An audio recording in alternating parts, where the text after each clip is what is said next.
नमस्कार दोस्तों, इस वीडियो में बात करेंगे अपने राजस्थान के जलवायु प्रदेशों के बारे में। जो इनका सामान्य वर्गीकरण है वो अपने इस वीडियो में मानचित्र से बड़े ही आसान और शानदार तरीके से समझने वाले हैं। तो मेरा नाम है दोस्तों कुलविंदर संधू। आप देख रहे हैं जीके से जॉब तक अपना यूट्यूब चैनल। सामान्य वर्गीकरण में दोस्तों राजस्थान के जलवायु प्रदेश हैं जो इन्हें 5 भागों में विभाजित किया गया है। सबसे पहले है शुष्क जलवायु प्रदेश, अर्ध शुष्क जलवायु प्रदेश, उप आर्द्र जलवायु प्रदेश और अर्ध जलवायु प्रदेश, और इसके बाद है अति आर्द्र जलवायु प्रदेश। ये जो 5 भाग हैं जलवायु प्रदेश के, आप मानचित्र में इसे आसानी से समझ सकते हैं। दोस्तों अगर अपने उत्तरी पश्चिमी क्षेत्र की ओर से राजस्थान के दक्षिणी पूर्वी क्षेत्र की ओर बढ़ें, आप मानचित्र में देख सकते हैं। तो इस ओर क्या है दोस्तों, आगे अपने विस्तार से बात करेंगे। वर्षा अपने को अधिक देखने को मिलेगी और जो तापमान है वो कम देखने को मिलेगा। यानी कि ये जो बीकानेर वाली साइड है यहाँ पर जो अपने को वर्षा कम देखने को मिलेगी और जो तापमान अधिक मिलेगा, और जो झालावाड़ वाली साइड है यहाँ पर जो वर्षा है वो अधिक होगी और तापमान कम होगा। दोस्तों चलिए अब आगे विस्तार से बात करते हैं इनके बारे में। सबसे पहले है अपना शुष्क जलवायु प्रदेश। शुष्क जलवायु प्रदेश में दोस्तों राजस्थान के जैसलमेर, बाड़मेर, बीकानेर, चूरू और जोधपुर, जालौर व नागौर का पश्चिमी क्षेत्र और श्रीगंगानगर व हनुमानगढ़ का दक्षिणी क्षेत्र शुष्क जलवायु प्रदेश के अंतर्गत आता है। आप मानचित्र में देख सकते हैं। आगे है दोस्तों इसकी जो प्रमुख विशेषताएं हैं। यहाँ पर जो औसत वार्षिक वर्षा है वो 0 से लेकर 20 सेंटीमीटर तक होती है। और अगर अपने तापमान की बात करें तो गर्मियों में यहाँ पर जो तापमान है शुष्क जलवायु प्रदेश में 34 डिग्री सेल्सियस से 40 डिग्री सेल्सियस तक रहता है। और सर्दियों में जो तापमान है दोस्तों 12 डिग्री सेल्सियस से 16 डिग्री सेल्सियस तक रहता है। अब आगे राज्य में सर्वाधिक जो दैनिक एवं वार्षिक तापांतर है वो भी शुष्क जलवायु प्रदेश का ही है। और प्राकृतिक वनस्पति यहाँ पर न्यून मात्रा में पाई जाती है। यानी कि जो प्राकृतिक वनस्पति है वो यहाँ पर देखने को कम मिलती है शुष्क जलवायु प्रदेश में। और यहाँ पर जो मुख्य विशेषताएं हैं, धूलभरी आंधियाँ इसी क्षेत्र में चलती है और गर्मी भी बहुत ज़्यादा पड़ती है। जो शुष्क जलवायु प्रदेश है यह शुष्क और गर्म हवाओं का प्रकोप अधिक देखने को मिलता है। और गर्म हवाओं को दोस्तों यहाँ स्थानीय भाषा में लू के नाम से जाना जाता है। वर्षा एवं आर्द्रता व वनस्पति की कमी यहाँ पर देखने को मिलती है। ठीक है, चलिए अब अगर आपको दोस्तों हमारे यह कलर्ड पीडीएफ नोट्स चाहिए तो आप हमें व्हाट्सअप कर सकते हैं 8619845353 पर। आपको ये जो कलर्ड पीडीएफ नोट्स है आपके व्हाट्सएप पर भेज दिए जाएंगे। अब आगे है अर्ध शुष्क जलवायु प्रदेश। इसमें दोस्तों राजस्थान का सीकर, झुंझुनू एवं पाली जिलों के पश्चिमी भाग मानचित्र में आप देख सकते हैं।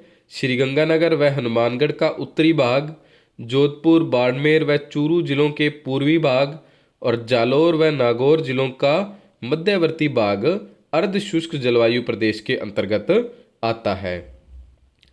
इसकी जो प्रमुख विशेषताएं हैं दोस्तों, यहाँ पर जो औसत वर्षा है वो 20 से 40 सेंटीमीटर है। अब अपने आगे जैसे जैसे बढ़ेंगे तो वर्षा भी अपने को बढ़ती हुई मिलेगी। इसका जो औसत तापमान है दोस्तों गर्मियों में 32 डिग्री सेल्सियस से 36 डिग्री सेल्सियस तक और सर्दियों में 10 डिग्री सेल्सियस से 17 डिग्री सेल्सियस तक रहता है अर्ध शुष्क जलवायु प्रदेश का। जो कांटेदार झाड़ियां एवं घास है दोस्तों वो सर्वाधिक अपने को अर्ध शुष्क जलवायु प्रदेश में देखने को मिलती है। मुख्यतः कौन सी घास? सेवन एवं जो दामन घास है वो इस क्षेत्र में अपने को देखने को मिलती है। कृषि एवं पशुपालन इस क्षेत्र का मुख्य व्यवसाय है और हल्की अर्ध मरुस्थलीय वनस्पति व शुष्क पवनें इस क्षेत्र में चलती हैं। दोस्तों चलिए अब आगे बात करते हैं जो अगला जलवायु प्रदेश है उसके बारे में। उप आर्द्र जलवायु प्रदेश। इसमें दोस्तों अलवर, जयपुर, दौसा, अजमेर, सीकर, झुंझुनू, पाली, जालौर एवं नागौर जिलों के पूर्वी भाग, सिरोही, टोंक, राजसमंद, भरतपुर एवं भीलवाड़ा जिलों के उत्तरी पश्चिमी भाग उप आर्द्र जलवायु प्रदेश के अंतर्गत आते हैं। आप मानचित्र में यह देख सकते हैं। इसकी जो मुख्य विशेषताएं हैं, यहाँ पर जो वर्षा है वो 40 से लेकर 60 सेंटीमीटर तक होती है। और औसत जो तापमान है यहाँ का गर्मियों में 28 डिग्री से 34 डिग्री सेल्सियस तक और सर्दियों में 12 डिग्री से 18 डिग्री सेल्सियस तक रहता है। स्टेपी पतझड़ वनस्पति यहाँ पर अपने को देखने को मिलती है। इसमें दोस्तों नीम, बबुल, आंवला, खेर, हरड़, बहड़ आदि जो पेड़ हैं वो इसके अंतर्गत आते हैं, स्टेपी वनस्पति के अंतर्गत। तो ये मुख्य बातें थी दोस्तों उप आर्द्र जलवायु प्रदेश की। अब अगला जो जलवायु प्रदेश है उसे समझते हैं अपने। तो अगला जलवायु प्रदेश है अपना दोस्तों आर्द्र जलवायु प्रदेश। इसके अंतर्गत दोस्तों जो सम्मिलित जिले हैं भरतपुर, धौलपुर, सवाई माधोपुर, चित्तौड़गढ़, राजसमंद, बूंदी, कोटा, उदयपुर, डूंगरपुर, भीलवाड़ा, पाली एवं टोंक का भाग इसके अंतर्गत आता है। और साथ ही सिरोही, बांसवाड़ा, अजमेर, दौसा एवं इन चारों जिलों का जो आंशिक क्षेत्र भी आर्द्र जलवायु प्रदेश के अंतर्गत आता है। तो इसकी जो मुख्य विशेषताएं हैं दोस्तों, यहाँ पर जो वर्षा है वो 60 से लेकर 80 सेंटीमीटर तक होती है। और जो औसतन तापमान है यहाँ पर गर्मियों में 32 डिग्री सेल्सियस से 35 डिग्री सेल्सियस तक रहता है। और सर्दियों में जो तापमान है दोस्तों 14 डिग्री सेल्सियस से 17 डिग्री सेल्सियस तक रहता है।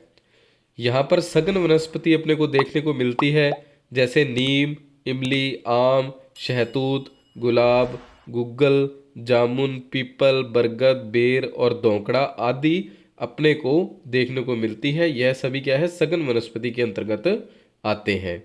अगला अब अपना जलवायु प्रदेश है दोस्तों अति आर्द्र जलवायु प्रदेश। यह अंतिम और पांचवां जलवायु प्रदेश है सामान्य वर्गीकरण के अनुसार।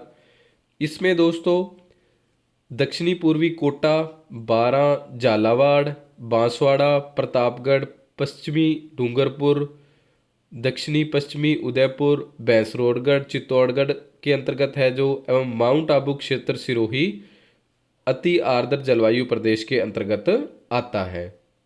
इसकी जो मुख्य विशेषताएं हैं, यहाँ पर जो वर्षा है दोस्तों सर्वाधिक होती है 80 से लेकर 150 सेंटीमीटर तक। औसतन तापमान यहाँ पर 28 डिग्री से 34 डिग्री सेल्सियस तक। और जो सर्दी में तापमान है वो 8 डिग्री से लेकर 12 डिग्री सेल्सियस तक रहता है। यहाँ पर दोस्तों मानसूनी, सवान एवं सदाबहार वनस्पति देखने को मिलती है, जैसे कि आम, शीशम, सागवान, बांस, जामुन, खेर आदि अपने को इस क्षेत्र के अंतर्गत देखने को मिलता है। यह था दोस्तों राजस्थान के जो जलवायु प्रदेश है उनका सामान्य वर्गीकरण। अब इनसे संबंधित जो कुछ मुख्य शब्दावलियां हैं उनको भी अक्सर परीक्षा में पूछा जाता है, तो अपने पढ़ लेते हैं। तो ग्रीष्म काल में दोस्तों जैसे मई जून का जो महीना है, तो राजस्थान में पश्चिमी एवं उत्तरी भूभाग पर चलने वाली गर्म एवं शुष्क हवाओं को क्या है, लू कहा जाता है। यह जो हवाएं हैं दोस्तों बलूचिस्तान के पठार पाकिस्तान से आती हैं।